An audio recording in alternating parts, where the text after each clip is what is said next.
नमस्कार दोस्तों, मैं अंकित वर्मा आप सभी का स्वागत करता हूं स्क्वाड स्टडी के अपने यूट्यूब चैनल पर। तो आज डेट है 18 सितंबर 2022 की। इस वीडियो में हम कवर करेंगे 18 सितंबर के करंट अफेयर से रिलेटेड सारे इंपॉर्टेंट क्वेश्चंस को। उनके संग क्वेश्चन से रिलेटेड हर एक पॉइंट को हम डिटेल्स में डिस्कस करेंगे। तो चलिए वीडियो को स्टार्ट करते हैं। तो हमारा क्वेश्चन नंबर फर्स्ट है, विश्व चैंपियनशिप में 2 पदक जीतने वाली पहली भारतीय महिला कुश्ती खिलाड़ी कौन बन गई है? तो आपके ऑप्शन है साक्षी मलिक, पूजा फोगाट, विनेश फोगाट या दिव्या काकरान। तो इसका जो सही आंसर है वो option number C, Vinesh Phogat. Phogat विश्व चैंपियनशिप में 2 पदक जीतने वाली पहली भारतीय महिला कुश्ती खिलाड़ी बन चुकी हैं। तो इससे जुड़े कुछ इंपॉर्टेंट पॉइंट्स को भी हम यहाँ पे देख लेते हैं। भारतीय पहलवान विनेश फोगाट विश्व कुश्ती चैंपियनशिप में 53 किलोग्राम के कांस्य पदक मुकाबले में स्वीडन की एमाजोना माल्मग्रेन को हराकर इस स्पर्धा में 2 पदक जीतने वाली पहली भारतीय महिला पहलवान बन गई है। विनेश ने 2019 सत्र में नूर सुल्तान कजाकिस्तान में भी कांस्य पदक जीता था। ठीक है, अन्य महत्वपूर्ण जानकारियों को भी हम यहाँ पे पढ़ेंगे। तो वैज्ञानिक एवं औद्योगिक अनुसंधान परिषद CSIR की पहली महिला महानिदेशक कौन बनी है? तो वो थम्बी कलाई सेल्वी वैज्ञानिक एवं औद्योगिक अनुसंधान परिषद CSIR की पहली महिला महानिदेशक बनी है।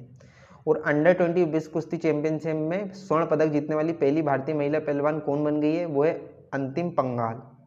अंतिम पंघाल अंडर 20 विश्व कुश्ती चैंपियनशिप में स्वर्ण पदक जीतने वाली पहली भारतीय महिला पहलवान बन गई हैं। उसके बाद 8000 मीटर से ऊंची 5 चोटियां फतह करने वाली पहली भारतीय महिला कौन बन गई? तो वो है प्रियंका मोहिते। प्रियंका मोहिते 8000 मीटर से ऊंची 5 चोटियां फतह करने वाली पहली भारतीय महिला बन गई है। चलिए नेक्स्ट क्वेश्चन पर चलते हैं, क्वेश्चन नंबर सेकेंड। तो जो हमारा क्वेश्चन नंबर सेकेंड है, केंद्रीय चिड़ियाघर प्राधिकरण की हालिया रैंकिंग में कौन सा भारतीय प्राणी उद्यान शीर्ष पर है? तो आपके ऑप्शन है कैमूर वन्यजीव अभ्यारण्य, दालमा वन्यजीव अभ्यारण्य, जिम कॉर्बेट राष्ट्रीय उद्यान उत्तराखंड या Padmaja Naidu Himalayan zoological park Darjeeling. तो इसका जो सही आंसर है वह option number D, Padmaja Naidu Himalayan zoological park Darjeeling. केंद्रीय चिड़ियाघर प्राधिकरण द्वारा प्रबंधन और प्रभावशीलता के आधार पर जारी सूची के अनुसार Padmaja Naidu Himalayan zoological park Darjeeling को उच्चतम 83% दिया गया है। हिमालय ब्लैक बियर के अलावा लाल पांडा, हिम तेंदुआ, गोरल और हिमालयन थार इस चिड़ियाघर में शीर्ष आकर्षण हैं। तो इन सभी पॉइंट्स को आप अच्छे से याद रखिएगा। महत्वपूर्ण जानकारियां देख लेते हैं। किस नेशनल पार्क को international union for conservation of nature world commission on protected areas द्वारा प्रस्तुत इंटरनेशनल रेंजर अवार्ड 2022 दिया गया है? तो उस नेशनल पार्क का नाम है orang national park. Okay, point number second, किस राज्य सरकार ने भारत में ग्रामीण औद्योगिक पार्क स्थापित करने की घोषणा की है? तो छत्तीसगढ़ राज्य सरकार ने राज्य में ग्रामीण औद्योगिक पार्क स्थापित करने की घोषणा की है। पॉइंट नंबर थर्ड, किस टाइगर रिजर्व को बाघों की आबादी को दोगुना करने के लिए TX2 पुरस्कार 2022 दिया गया है? तो संगलम टाइगर रिजर्व को बाघों की आबादी को दोगुना करने के लिए TX2 पुरस्कार 2022 दिया गया है। तो हमारा नेक्स्ट क्वेश्चन है, भारत ने विश्व जल कांग्रेस और प्रदर्शनी 2022 में किस देश के साथ भारत में शहरी अपशिष्ट जल परिदृश्य पर एक संयुक्त श्वेत पत्र लॉन्च किया है? आपके ऑप्शन है फ्रांस, डेनमार्क, आयरलैंड और इटली। तो इसका जो सही आंसर है वो ऑप्शन नंबर बी, डेनमार्क। ने कोपेनहेगन में विश्व जल कांग्रेस और प्रदर्शनी 2022 में डेनमार्क के साथ भारत में शहरी अपशिष्ट जल परिदृश्य पर एक संयुक्त श्वेत पत्र लॉन्च किया है। जल शक्ति मंत्री गजेंद्र सिंह शेखावत ने डेनमार्क के पर्यावरण मंत्री ली वॉर्मलिन और विकास सहकारिता मंत्री फ्लेमिंग मॉर्लर मार्टेसन के साथ इस कार्यक्रम में भाग लिया है। श्री शेखावत ने कहा कि भारत ने जल क्षेत्र में 2024 तक $140 बिलियन से अधिक के निवेश की प्रतिबद्धता जताई है। ओके, जानकारियों को हम देख लेते हैं। किस देश ने मुद्रास्फीति से निपटने के लिए सोने के सिक्कों को कानूनी निवादा के रूप में लॉन्च किया है? तो वही आंसर है जिम्बाब्वे। ओके, उसका नेक्स्ट पॉइंट पर चलते हैं। किस देश में 170 कैरेट का दुर्लभ गुलाबी हीरा खोजा गया है? तो अंगोला शहर में 170 कैरेट का दुर्लभी गुलाबी हीरा खोजा गया है। नेक्स्ट पॉइंट, किस देश के वैज्ञानिकों द्वारा दुनिया का पहला कृत्रिम भ्रूण विकसित किया गया है? तो वो इजराइल देश के वैज्ञानिकों द्वारा दुनिया का पहला कृत्रिम भ्रूण विकसित किया गया है। सभी को पता होना चाहिए इजराइल राज्य की राजधानी क्या है? तो इजराइल देश की राजधानी जेरूसलम है। उसके बाद नेक्स्ट क्वेश्चन पर चलते हैं, क्वेश्चन नंबर 4। वरिष्ठ राजनयिक प्रकाश चंद को किस देश में भारत का अगला राजदूत नियुक्त किया गया है? तो आपके ऑप्शन है इरिट्रिया, मॉरिशस, फिनलैंड या ब्रिटेन। तो इसका जो सही आंसर है वो है option number A, Eritrea. Prakash Chandra को इरिट्रिया राज्य में भारत के अगले राजदूत के रूप में नियुक्त किया गया है। विदेश मंत्रालय ने कहा शीघ्र ही कार्यभार संभालने की उम्मीद है। इरिट्रिया में अपने वर्तमान कार्यभार से पहले वे 2019 से बाली में भारत के महा वाणिज्य दूत थे। उन्होंने विदेश मंत्रालय में काउंसलर, पासपोर्ट और वीजा डिवीजन में निदेशक काउंसलर के रूप में काम किया है। ओके, इससे जुड़ी कुछ अन्य जानकारियां देख लेते हैं। प्रणय वर्मा को किस देश में भारत के नए राजदूत के रूप में नियुक्त किया गया है? तो ऑप्शन है वो है बांग्लादेश। बांग्लादेश में प्रणय वर्मा को भारत के नए राजदूत के रूप में नियुक्त किया गया है। उसके बाद नेक्स्ट पॉइंट पर चलते हैं। किसे नई वैश्विक शांति राजदूत 2022 के रूप में चुना गया है? तो बबीता सिंह को नई वैश्विक शांति राजदूत 2022 के रूप में चुना गया है। ओके, पॉइंट नंबर 3 को देखते हैं। किस भारतीय वैज्ञानिक को DRDO का अध्यक्ष नियुक्त किया गया है?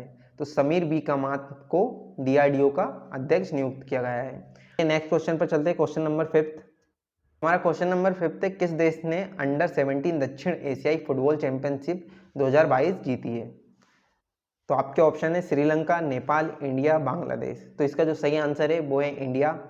भारत ने कोलंबो में फाइनल में 10 सदस्यीय नेपाल को 4-0 से हराकर अपने सैफ अंडर 17 चैंपियनशिप खिताब को बरकरार रखने के लिए एक नैदानिक प्रदर्शन किया है। भारत की शानदार जीत में बॉबी सिंह, कौरो सिंह, कप्तान बनलाल पेको गुइटे और अमन ने एक एक गोल किए। ग्रुप लीग में नेपाल ने भारत को 3-1 से हराया था। ठीक है, तो अंडर 17 दक्षिण एशियाई फुटबॉल चैंपियनशिप 2022 किसने जीती है? तो आपका आंसर होगा इंडिया। इंडिया ने अंडर 17 दक्षिण एशियाई फुटबॉल चैंपियनशिप 2022 जीती है। इसके साथ इससे जुड़ी कुछ अन्य महत्वपूर्ण जानकारियों को भी हम देख लेते हैं। तो किस देश ने महिला यूरोपियन चैंपियनशिप फुटबॉल प्रतियोगिता का खिताब जीता है? तो इसका सही आंसर होगा इंग्लैंड। साथ ही दक्षिण कोरिया ने किस देश को हराकर एशिया कप हॉकी 2022 जीता है? तो इसका जो सही आंसर है वो है मलेशिया। पॉइंट नंबर 3 देखते हैं। अर्जेंटीना ने किसे हराकर जूनियर हॉकी विश्व कप 2021 का खिताब जीता है? इसका जो सही आंसर है वो है जर्मनी। अर्जेंटीना ने जर्मनी को हराकर जूनियर हॉकी विश्व कप 2021 का खिताब जीता है। सारे पॉइंट्स भी आप लोगों के लिए इंपॉर्टेंट होने वाले हैं, तो इन सभी पॉइंट्स को अच्छे से नोट डाउन कीजिए एंड कॉपी प्रैक्टिस कीजिए। आपको आसानी से ये पॉइंट्स याद हो जाएंगे। इन सभी क्वेश्चनों का आंसर आपको आसानी से याद हो जाएगा। नेक्स्ट क्वेश्चन पर चलते हैं, क्वेश्चन नंबर 6। किसे अगस्त माह के लिए ICC पुरुष प्लेयर ऑफ द मंथ चुना गया है? तो आपके ऑप्शन है सिकंदर रजा, हसरंगा, इब्राहिम जदरान और मोहम्मद नबी। तो आपका जो सही आंसर है वो है सिकंदर रजा। सिकंदर रजा को ICC पुरुष प्लेयर ऑफ द मंथ चुना गया है। अंतर्राष्ट्रीय क्रिकेट परिषद ICC का जो फुल फॉर्म है वो है अंतर्राष्ट्रीय क्रिकेट परिषद ने अगस्त 2022 के लिए ICC player of the month award के विजेताओं की घोषणा की है, जिसमें जिम्बाब्वे के सिकंदर रजा और ऑस्ट्रेलिया के तालिया मैकग्रॉथ को अगस्त के दौरान उनके उत्कृष्ट अंतर्राष्ट्रीय प्रदर्शन के बाद सम्मानित किया गया। इससे जुड़ी अन्य महत्वपूर्ण जानकारियों को भी हम देख लेते हैं। 28 जुलाई से 8 अगस्त तक चले राष्ट्रमंडल खेलों में भारत पदक तालिका में कौन सा स्थान पर रहा है? सही आंसर है वो भारत राष्ट्रमंडल खेलों में पदक तालिका में 4थे स्थान पर रहा है। मंथ के लिए किसे चुना गया है? सिकंदर रजा को। और जुलाई मंथ के लिए प्रभात जयसूर्या को ICC player of the month के रूप में चुना गया है।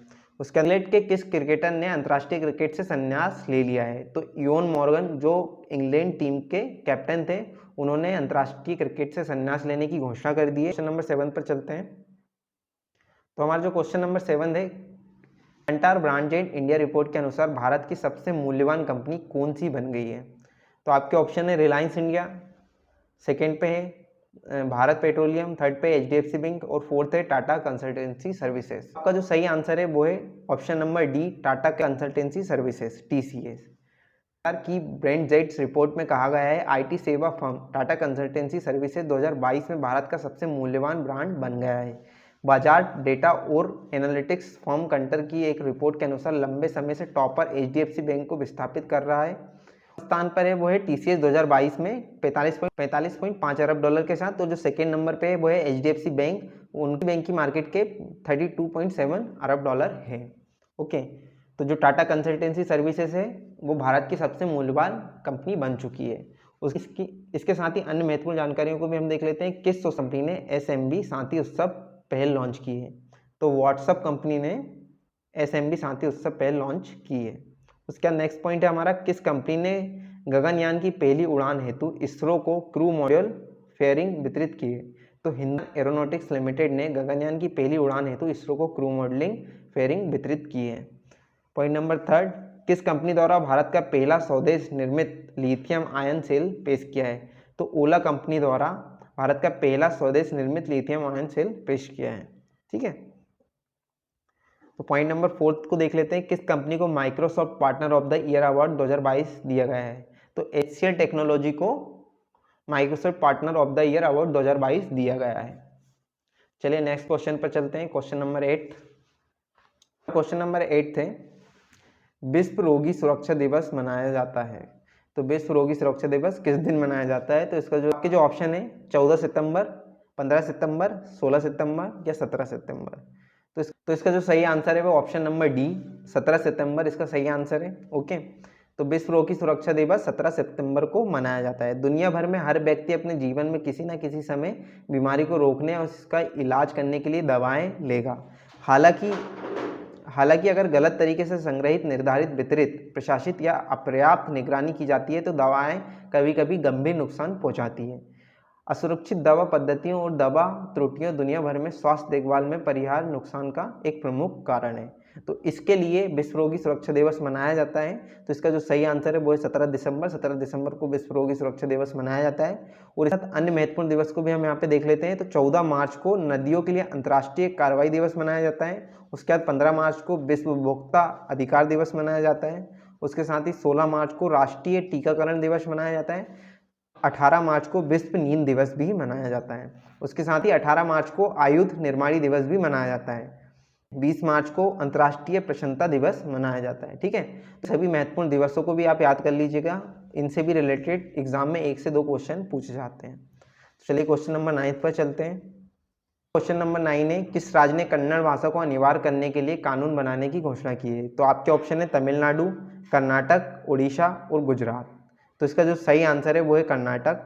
आपको क्वेश्चन से ही पता चल रहा होगा कि कन्नड़ भाषा कहाँ पर बोली जाती है। तो कन्नड़ भाषा कर्नाटक में बोली जाती है।